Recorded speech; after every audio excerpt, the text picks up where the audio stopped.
Hello everyone, welcome to back to my channel. আমি থাইম্বেল দেখে বুঝেই গেছো আমি কোথায় যেতে চলেছি। তো চলো ভিডিওটা শেষ অবধি দেখো, আশা করি তোমাদের ভিডিওটা ভালো লাগবে। আর যদি ভিডিওটা ভালো লাগে থাকে লাইক কমেন্ট শেয়ার আর চ্যানেলটাকে সাবস্ক্রাইব করে আমার পাশে থেকো। আর চলো যাওয়া যাক, একটা সাডেনলি প্ল্যান হয়েছে। আর চলো বেশি কথা না বলি যাই, নাহলে ট্রেন মিস করে যাবো। তো এখানে বেরিয়ে পড়েছি আর আমরা একটু আগে আগেই যাচ্ছি, আমি দাদার বাবা। তো এখন আমরা টিকিট কেটে অপেক্ষা করছি ট্রেনের জন্য, যে ট্রেন কখন আসবে। তো এখানে আমরা একটা দিলখুশ কিনলাম, আর যেটা খেতে একদম বাজে ছিল। তো দিলখুশ খেয়ে মুড বাজে হলেও এই প্রাকৃতিক সৌন্দর্য দেখে মুডটা তো পুরো ভালোই হয়ে গেল। আর প্রাকৃতিক সৌন্দর্যটা অ্যাকচুয়ালি আমি গান শুনছিলাম, তখন পিসিটাকে বলছে আরে গান না শুনে আগে দেখ যে কত সুন্দর। তো তখন আমি জায়গাটার ভিডিওটা স্টার্ট করি, আরও আগে অনেক ভালো ভালো জায়গা নাকি চলে গেছে। তো এই জায়গা থেকে যখন স্টার্ট করছি, তো একটা কথা বলে রাখি যে মাঝে মাঝে এই ক্লিপগুলো কেটে কেটে যাচ্ছে, একটু ম্যানেজ করে নিও। আর একটু ঝাপসা ঝাপসা উঠছে, কারণ প্রচণ্ড ট্রেনে তো অন্ধকার। আর বাইরেটা যদি বা এখান থেকে আমি জুম করে তুলেছি, কারণ আমি জানলার ধারে ছিলাম না। আর এর জন্য একটু মাঝে মাঝে ঝাপসা ঝাপসা হয়ে যাবে, তো এটা একটু প্রবলেম আছে। তো এটা একটু ম্যানেজ করে নিও। আর প্রাকৃতিক সৌন্দর্যটা এতই সৌন্দর্য ছিল যে আমার দারুণ লেগেছে, পুরো প্রাকৃতিক সৌন্দর্য দেখে মুগ্ধ হয়ে গেছি। তো ওইদিকে আমরা এপাশে বসেছিলাম আর বাবা আর মা ওইদিকে বসেছিল। আর আমরা আজকে সাডেনলি মানে একদিনের প্ল্যানে যাচ্ছি টাকি। তো আগেও আমাদের প্ল্যান হয়েছিল যে টাকি যাব, তো তখন প্ল্যান হয়েছিল, অনেকবারই প্ল্যান হয়েছিল, কিন্তু যাওয়া হয়নি। শেষমেশ এইবারই একেবারে যাওয়া হচ্ছে। এই ব্যাপারটা দেখে আমার এতই আনন্দ হচ্ছে যে আমার মনের মধ্যে এক্সাইটিংটা মানে জাস্ট মানে তুলনা করা যাচ্ছে। বাবা এখানে ছোলা মাখা কিনলো, কারণ বাবার ছোলা মাখা খুবই ফেভারেট। আর আমি এখানে বসে বসে খাচ্ছিলাম পাঁপড় ভাজা, আমি খাচ্ছিলাম আমার মায়ের সাথে। তো তারপরে এই প্রাকৃতিক সৌন্দর্য দেখতে দেখতে তো আমরা এসে পৌঁছালাম টাকি রোডে। বেশ অনেকক্ষণই লেগেছিল আমাদের ট্রেনে, ওই 1.5 ঘন্টা মতো। তো তারপর আমরা সবাই মিলে টোটোতে উঠে গেলাম, আর পার হেড টোটোতে নিয়েছিল 20 টাকা করে। আমরা 6 জন ছিলাম। মোট কত লেগেছে ঠিক আমি জানি না, কারণ বাবা টাকা দিয়েছে। অবসান ঘটিয়ে আমরা এসে পৌঁছালাম টাকি রাজবাড়ি ঘাটে। এই প্রথমবার আমরা এলাম, যদুবা আমার আর পিসির দাদার মার মায়ের প্রথমবার। আর ওইদিকে আমার বাবা অনেকবারই ঘুরেছে, বাবা মোটামুটি পুরো ঘোরা বাবারই। বাবা আমাদের সাথে এসছে, কারণ আনন্দটাই মেন, কার কতবার ঘোরা সেসব দেখে কোনো লাভ নেই। এখানে এসে একটা হেভি ব্যাপার হলো যে এর ওই পার্টটাই বাংলাদেশ, মানে এটা বর্ডার চলে গেছে এখান দিয়ে। এটা হলো ইছামতি নদী, যেখানে আমরা এখন দাঁড়িয়ে আছি। সবাই তো রাজবাড়ি ঘাটে নেমেই আগে সাইট সিন করতে থাকে, সাইট সিন করতে বেরোয়। ওখানে টোটো আছে প্রচুর। তো আগে আমরা সাইট সিন না করে, অনেকটা বেলা হয়ে গেছে বলে খেয়ে দিই, তারপরে আমরা সব জায়গায় আমরা সবাই মিলে জেএফসি নামের এই রেস্টুরেন্টটায় ঢুকলাম। জানি না এখানকার খাবার দাবার ঠিক কেমন হবে। তো খাবার দাবার যেমনই হোক, আমাদের তাড়াতাড়ি খেয়ে এখনই বেরিয়ে যেতে হবে, কারণ অনেক জায়গায় ঘুরতে হবে। এখন এখানে চলছে হলো আমাদের খাবার অর্ডার দেবার পালা। আর কে কী খাবে সেটা দাদা জেনে সেটাই অর্ডার দেওয়া চলছিল। তো আমরা অ্যাম্বিয়েন্সের জন্য এখানে ঢুকিনি, সেরকম একটা অ্যাম্বিয়েন্স এখানে খুব একটা ভালো ছিল না। তবুও প্রচণ্ড খিদে পেয়ে গেছিলো। আর এখন বাজে হলো 2:15।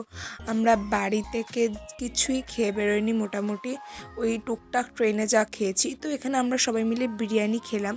তো বিরিয়ানি খেয়ে চলে গেলাম একটা সুন্দর, এখানে টাকিতে প্রচুর পিকনিক স্পট আছে। তো তোমরা যদি কেউ এসে পিকনিক স্পট ভাড়া নিতে চাও তো নিতে পারো। তো তারপর আমরা বেরিয়ে এলাম, আর এখন আমরা যাচ্ছি বোটের দিকে, মানে ঘাটে যাচ্ছি, রাজবাড়ি ঘাটে। তো আগে আমরা বোট চড়বো, বোটে করে আগে ঘুরে নেবো, তারপরেই আমরা সব জায়গায় ঘুরবো। সব জায়গায় মানে সব স্পট আমরা ঘোরা হবে না, কারণ আমাদের সন্ধ্যের মধ্যে বাড়ি ফিরতে হবে। আর আমরা খুবই লেট করে ফেলেছি। তো পরের বার যখন যাব তখন না হলে সব স্পটগুলো ঘোরা যাবে। তো এখন টিকিট কাটা হচ্ছে, টিকিট কেটে আমরা চলে যাব, এখন বোটে উঠবো।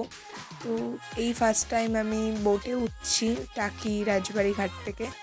তো মানে খুব আনন্দ লাগছে। এর আগেও আমি অনেকবারই বোট চড়েছি, তবে এরকম একটা ইচ্ছামতি নদীতে বোট নিয়ে চড়া আনন্দটাই আলাদা। তো এখানে বাবা আর পিসি ফল খাচ্ছে, তো আমাদেরকে একটু ফল দিল, আমিও বসে বসে একটু ফল খেলাম, তার সাথে মাকেও খাওয়ালাম। তো দাদা ফল খায় না, দাদা শুধুমাত্র সবেদা খায়। দাদাও এদিকে ভিডিও স্টার্ট করেছে, আর এই দিকে আমরা সবাই মিলে ফল খাচ্ছি। আর আমার তো মানে খাওয়া দাওয়ার পরে ফল না হলে হয়ই না, মানে কিছু অন্তত একটু চাই, তাহলে যেটা খেয়ে আমি অন্তত কিছু হবে। তো আমার আর কি, আমার কথা ছেড়েই দাও, আমি আঙুর ফল খেতে খুবই ভালোবাসি। তো আঙুর ফল খেলেই আমার শিয়ালের গল্পটা মনে পড়ে যায়, আর কিছুই না। তো আমরা অনেকটাই চলে এসেছি, আর এর ওই পারটি যদি বা বাংলাদেশ। তো এইখানে যে বোটের যে কাকুটা ছিল, সে আমাদের পুরো বলছিল যেখানে নদীর মানে মোহনা বসিরহাটের যে টিকিট আপনার কেটেছেন 3 নদীর মোহনা বলছিলাম আমি, কিন্তু প্রচার করছিলাম। আবার কিন্তু ফিরে এসেছি আমি, আবার যখন সুযোগ পাবো তখন আবার প্রচার করবো। কোনটা কোনটা এপাশে বিদ্যাধরী, ওর ওপর ব্রিজ হাসনাবাদ লাস্ট ট্রেন এই পর্যন্ত আসবে, এদিকটা গাড়ি চলে যাচ্ছে একদম। এই যে আমার বর্দার বাড়ি রুমাপুর, এই যে ব্রিজ দেখা যাচ্ছে উনি এখন কলকাতার বাসিন্দার হয়ে এদিক বলো রুমাপুর। তারপর মাতলা নদী বলা হচ্ছে, যেটা ঢেউ বড় হয়, আকার ইঞ্চিতে অনেক বড়। এটা হচ্ছে নদী যা দেখাচ্ছে, এটা আমাদের 3 নদীর মাঝখানে, এটা এই হচ্ছে ব্রিজ মোহনা। শোনায় এই হাসনাবাদের ব্রিজটা এই পর্যন্ত বহুত আসা সময় যাবে। লেগেছে বহুত এই আছে বাংলাদেশ কেয়া পাতার জঙ্গল, মানে ওই হাসনাবাদ কালিন্দী নদী, পাতা জঙ্গল কালিন্দী কিয়া নদী, পাতা জঙ্গল বিদ্যাধরী, ইসামতি নদী। ওই যে কিয়া পাতা জঙ্গল সবাই শুনতে ও পেয়েছেন? এটা কিয়া পাতার জঙ্গল, বাবা বাবা বাবা। সাতক্ষীরা ডিস্ট্রিক্ট, দেভাটা গ্রাম। দেখুন আজকেও কিন্তু আছে, সাতক্ষীরা আজকেও বোধহয় আমাদের ছুটি আছে। দেখুন অনেক লোক আছে, হ্যাঁ লোক তো প্রচুর লোক প্রচুর লোক। দেখুন প্রচুর লোক দেখছি। বাংলাদেশের নাগরিক যারা বাংলাদেশে এসছে ঘুরতে, ওরাও কিন্তু বোটিং করবে। তাই বলে আমি যাবো না, ওরাও কিন্তু আসতে পারবে। না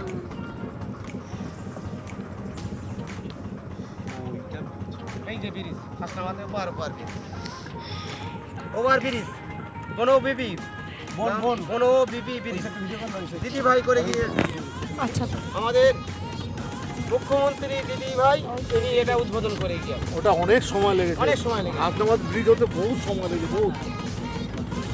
এই তুলনায় ক্যানিং ব্রিজ অনেক তাড়াতাড়ি হয়ে হ্যাঁ গেছে। ক্যানিং যাবে তাড়াই, এর চেয়ে বড় চতুর্গুণ বড় হতে পারে। হ্যাঁ বলুন। হ্যাঁ বরুণা হিমুলগঞ্জ এদিকটা, এদিকে হিমুলগঞ্জ চলে গেছে।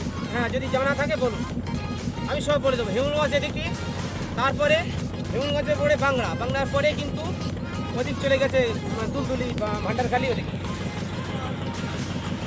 এই মনটার কিন্তু অনেক অনেক গুরুত্ব। অনেকটা এই ডুবে অবধি গেলাম। আসি এবার এখনো দেখা যাচ্ছে না। এই হচ্ছে জলসীমা। আমরা বোট থেকে নেমে এবার টোটো ধরে যাচ্ছি সাইট সিন করতে। সাইট সিনে আমরা বেশি কিছু ঘুরবো না, আমরা অ্যাকচুয়ালি টাকি রাজবাড়ি ঘুরতে পারিনি, কারণটা এখন আমি ভয়েসে বলি। কারণ হলো দেখো, আমাদের একে তো অনেক লেট হয়ে গেছিলো, আর টাকি রাজবাড়ি ঘুরলে অনেকটা লেটই হয়ে যেত। আর আমরা এখন আছি হলো জেনারেল শঙ্কর রায়চৌধুরীর বাসভবনে, দেশের সেনাপ্রধান ছিলেন উনি। তো ওনার বাসভবনটা খুবই সুন্দর, আর সেটাই দেখলাম, পুরো পুরনো দিনের মতো, কি সুন্দর দেখো। আর এটাই দেখার জন্য আমরা এসেছিলাম মেন সাইট সিনটা করতে। আর এটা হলো তাপস পাল এখানে শুটিং করেছিল, তো সেই জায়গায়। আর এইটা হলো বিসর্জন সিনেমায় এই জায়গায় শ্যুট হয়েছিল, তো খুবই সুন্দর। বিসর্জন সিনেমাটা তোমরা সার্চ করে দেখে নিও পারলে, আর কিছু বলবো না। তো এই জায়গাটা দেখার জন্য একটু নেমেছিলাম আমরা। এই জায়গাটা অ্যাকচুয়ালি মানে সাইট সিনের মধ্যে পড়ে না, তবুও আমরা নেমেছিলাম, কারণ টোটো কাকু বললো যে যাও, এই জায়গায় যদি তোমরা ছবি তুলতে চাও ছবি ভিডিও করে আসতে পারো। তো এই জায়গাটা হলো একটা মাটির ঘরের মধ্যে একটা গণেশ হয়েছে, সেটাই আমার পিসি আমাকে বারবার ছবি তুলতে বললো। তো সেইগুলো ছবি টবি তুলে, এখানে অনেকগুলো দোলনা রয়েছে, ওইদিকে একটা পুকুর রয়েছে, তার সাথে লাগোয়া ঘাট রয়েছে, মানে পুকুরের সাথে লাগোয়া বসার জন্য জায়গা রয়েছে। তো খুবই সুন্দর, কিন্তু দোলনায় আমি চড়তে পারিনি, কারণ দোলনায় দুজন মহিলা বসেছিল, আর এর জন্য দোলনাটা আর চড়া হলো না আমার। তো সেটাই পিসি আমাকে বলল। তো এই পালকিটা ইউজ করা হয়েছিল বিসর্জন সিনেমাতে। তো এখন আমরা ঢুকলাম এখানে একটা মালদ্বীপ রিসর্টে। তো এর ভেতরে অনেক রকম পশু পাখি ইঁদুর সব কিছুই আমরা মোটামুটি দেখেছি, তো তোমাদের সাথে শেয়ার করব, চলো দেখো। তো এই দিকটা এতটাই সুন্দর, আমি আর পিসি ঢুকেছিলাম অ্যাকচুয়ালি, আর কেউ ঢুকতে চায়নি। আমি আর পিসি ঢুকে পুরোটাই দেখেছি, প্রায় এই যে পাখি, পশু, গাছপালা, এগুলো হলো প্রকৃতি না দেখলে কোনোদিনও কোথাও ঘুরে সৌন্দর্য মনে করা যায় না। তো প্রকৃতিই আসল সৌন্দর্য, যেটা প্রকৃতি থেকে আসে সেটাই আসল। তো খুবই সুন্দর, এখানে বাঙ্গি জাম্পিং আছে, তারপর অনেক রকম তোমাদের। আর এখানে সাদা খরগোশ, তারপর ওই দিকে আছে সাদা ইঁদুর, তারপর এই দিকে হচ্ছে বাঙ্গি জাম্পিং, ওই দিকে হচ্ছে আছে হলো ওই যে দড়ি বেঁধে বেঁধে আসে না, তো অনেক রকমই নানা রকম এখানে ব্যবস্থা আছে। তারপর এখানে বোটিং আছে। তো তোমরা যখন ঘুরতে যাবে, আমরা কিছুই করতে পারিনি কেন অনেক লেট হয়ে গেছিলো, আমাদের বারবারই বলছি অনেক লেট হয়ে গেছিলো, এর জন্য আমাদের টাকি রাজবাড়িও ঘোরা হয়নি এইবারে। তো পরের বার কোনোবার এসে হয়তো রাজবাড়ি ঘোরা হবে। তো এইবার সেই আশাটা পূর্ণ হয়নি, টাকি রাজবাড়িটাই ঘোরা হয়নি। পরের বার যখন আসবো তখন এই দেখো বাঙ্গি জাম্পিং করছে একটা দাদা, আর আমি পুরোটাই ভিডিও করে দেখানোর চেষ্টা করেছি যতটা পেরেছি। আর এই দিকে কি সুন্দর সুন্দর গাঁদা ফুল হয়ে রয়েছে, দেখো কি সুন্দর। আর আহা, এই জায়গা দিয়ে হাঁটতে এতটাই মজা লাগছিল যে আমি এই জায়গা দিয়ে বেরোতেই পারছিলাম না। ওইদিকে আমাকে দাদা কল করে তাড়া দিচ্ছে, আরে কতক্ষণ লাগবে তোদের, আয় তাড়াতাড়ি আয়। তো আমরা বেশ কিছু জায়গাটাই ঘুরে এক্সপ্লোর করে, তো অনেকগুলো জলে মাছও ছিল যেগুলো দেখা যাচ্ছিলো, মানে এতটাই জল পরিষ্কার যে জলে মাছগুলো পর্যন্ত দেখা যাচ্ছে। তো আমাদের এখানে মানে আমি যেখানে থাকি সেখানকার জল তো এত সুন্দর না। তো তারপর আর কি আমরা চলে যাচ্ছি বাড়ি। তো আজকের মতো ভিডিও এই অবধি, দেখা হচ্ছে পরবর্তী কোনো ভিডিওতে, পরবর্তী কোনো ব্লগে। ভিডিওটি ভালো লেগে থাকলে please like, comment, share and subscribe করে এই ছোট্ট বোনটির পাশে থাকবেন। আর পরের বার কোনো এক সময় হয়তো আমাদের রাজবাড়ি ঘোরা হবে, তখন আমি আবার ভিডিও করে তোমাদের সাথে শেয়ার করব। তো আজকের মতো বাই বাই।